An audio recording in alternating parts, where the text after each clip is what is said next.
अपना जिस्म संभाल लो, ना जाने कब कौन दरिंदा उस पे नजर लगाएगा। तुम कोई द्रौपदी नहीं हो, तुम्हें बचाने कृष्ण नहीं आएगा। चुन चुन कर ख्वाब अपने एक दिन अपने पैरों पे खड़ी हो जाएगी।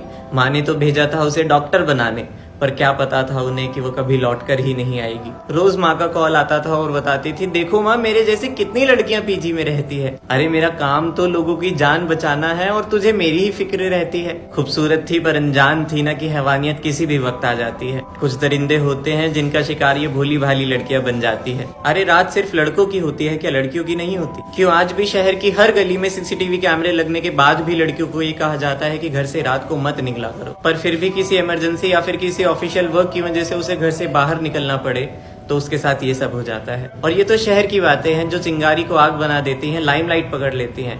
पर आज भी भारत के कई सारे गांव में न जाने क्या क्या होता है जिस बात से पूरा देश बेखबर है। आज भी किसी गांव में अगर किसी लड़की के साथ कुछ ऐसा वैसा होता है तो ना तो सीसीटीवी कैमरास होते और ना ही सिस्टम होता।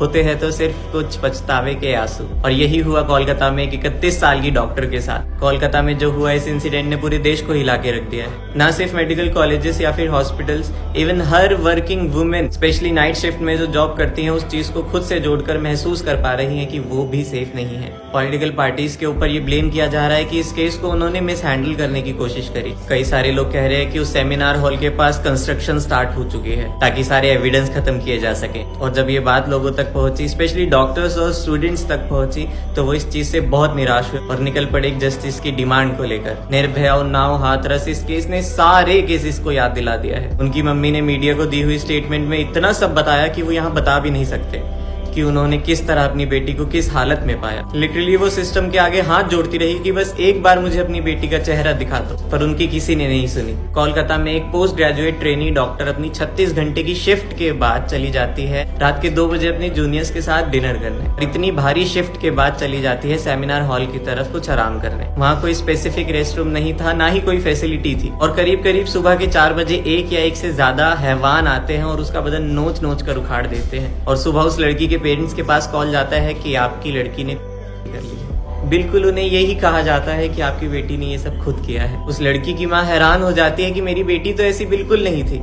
और चली जाती है उससे मिलने। पर 8 घंटे तक उसकी माँ मिन्नतें करती है उस हॉस्पिटल से कि मुझे मेरी बेटी का चेहरा देखने दो, पर उन्हें नहीं देखने दिया जाता। और जब इस बारे में तहकीकात होती है, ऑटोप्सी होती है उस लड़की की, तो धीरे धीरे पता चलता है कि उस मासूम के साथ कैसी हैवानियत की गई थी। उसकी बेली, उसकी फिंगर्स, उसके लिप्स, उसके हाथ, हर जगह पर चोट थी। जेनिटल टॉर्चर किया गया था उसे, और उसके प्राइवेट पार्ट्स के साथ क्या क्या किया गया वो तो हम यहाँ पे बता भी नहीं सकते। इस बारे में पूरी 4 पेज की रिपोर्ट निकल कर आ गई। फिर भी उसकी माँ को उसे नहीं दिखाया गया। वो भीख मांगती रही कि एक बार मुझे मेरी बच्ची दिखा दो, पर नहीं।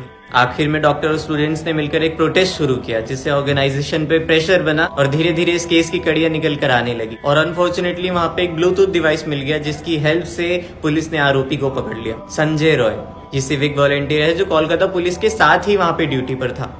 ये वही वॉलंटियर था जिसने 4 शादी करी थी और जिसकी चारों शादी टूट चुकी थी सिर्फ और सिर्फ डोमेस्टिक वायलेंस की वजह से। जिसने अपनी लास्ट वाइफ जो कि प्रेग्नेंट थी उस पर भी अटैक किया था। कुछ दिनों पहले एक नर्स के साथ बदतमीजी भी करी थी। फिर भी ये वॉलंटियर उस हॉस्पिटल में था और इसे हर डिपार्टमेंट में जाने की परमिशन थी। और इतना ही नहीं, ये वही वॉलंटियर था जो इतना सब, इतनी दरिंदगी करने के बाद भी आराम से जाकर सो गया। कहाँ पर? पुलिस ब्रेकर्स में। एक लड़का होकर मुझे इतना डर लगता है कि कोई क्रिमिनल इतना निडर कैसे हो सकता है। शर्म आती है कभी कभी ये सोचकर कि इस सिस्टम की आड़ में कई सारे लोग कानून की धज्जियां उड़ा देते हैं जिन्हें लॉ का कोई डर ही नहीं है। और सुनो, उस कॉलेज का प्रिंसिपल, वहाँ के प्रधानाचार्य जी ये कह रहे थे कि उस लड़की को वहाँ जाने की जरूरत ही क्या थी। मतलब इतनी एजुकेशन होने के बाद भी, इतनी डिग्निटी, इतनी रिस्पेक्टफुल सीट मिलने के बाद भी कोई इंसान इतना इलिटरेट और इमोरल कैसे हो सकता है। पर हमारे प्यारे प्रधानाचार्य अपने इतने खूबसूरत से भाषण के बाद भी रिजाइन नहीं कर रहे थे। और इसके बाद सरकार ने क्या किया, इनका ट्रांसफर वहाँ से दूसरे कॉलेज में कर दिया। इस देश में सिर्फ एक सेक्शन है जिनसे कोई बात छिपी नहीं सकती, वो है स्टूडेंट्स। जब उन्हें ये बात पता चली तो इसके अगेंस्ट में उन लोगों ने प्रोटेस्ट किया। और फिर इसी बीच उस कॉलेज के एक्स डिप्टी सुपरिटेंडेंट ने बताया कि ये 1 नंबर का करप्ट इंसान है, बच्चों को फेल करता था, बच्चों से एडमिशन के लिए 20% कमीशन लेता था, बच्चों को अल्कोहल प्रोवाइड करवाता था। इतने सद्गुण संपन्न वाला आदमी एक मेडिकल कॉलेज का प्रिंसिपल था। और वेस्ट बंगाल की सीएम हमारी ममता दीदी ने कह दिया पुलिस को कि अगर तुमसे संडे तक नहीं हुआ ना तो मैं ये केस सीबीआई को दे दूंगी। पर झूठी हमदर्दी साफ नजर आ जाती है। हाईकोर्ट ने सबसे पहले तो प्रिंसिपल को सस्पेंड किया और उन्हें कहा कि अब हमें तुम्हारी कोई जरूरत नहीं है, जाकर घर बैठो। और उसी वक्त ये केस सीबीआई को दे दिया। और अब तो क्लियरली सारे डॉक्टर्स, सारे स्टूडेंट्स ये कह रहे हैं कि सारे एविडेंस को छुपाने की कोशिशें की जा रही है। जिस जगह पे ये सब हुआ वहाँ पे रिनोवेशन, रिकंस्ट्रक्शन स्टार्ट कर दिया गया। कहा जा रहा है कि उस लड़की के अंदर से सीमेंट की इतनी क्वांटिटी मिली जो कि एक अकेले इंसान की हो ही नहीं सकती। उसके फेस पे हिट किया गया बार बार, जिसकी वजह से उसके ग्लासेस टूट गए और उसकी आंखों में चले गए, जिसकी वजह से उसे हुई।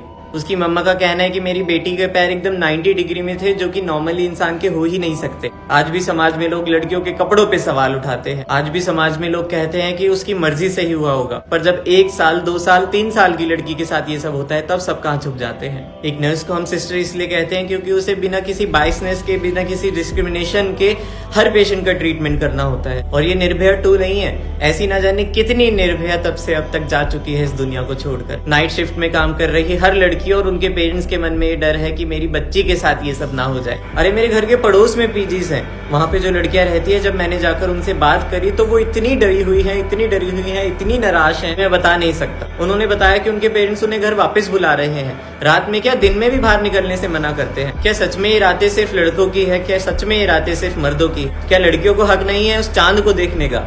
क्या लड़कियों को हक नहीं है उन सितारों को देखने का? क्या सच में लड़कियों को कोई हक नहीं है रात के अंधेरे में खुले आसमान के नीचे अकेले बिना किसी डर के घूमने का? मैंने अपना काम कर दिया ये वीडियो बनाकर। अब अगला काम आपका है ज्यादा से ज्यादा लोगों तक इस बात को पहुंचाना, ज्यादा से ज्यादा लोगों को ये वीडियो शेयर करना। धन्यवाद।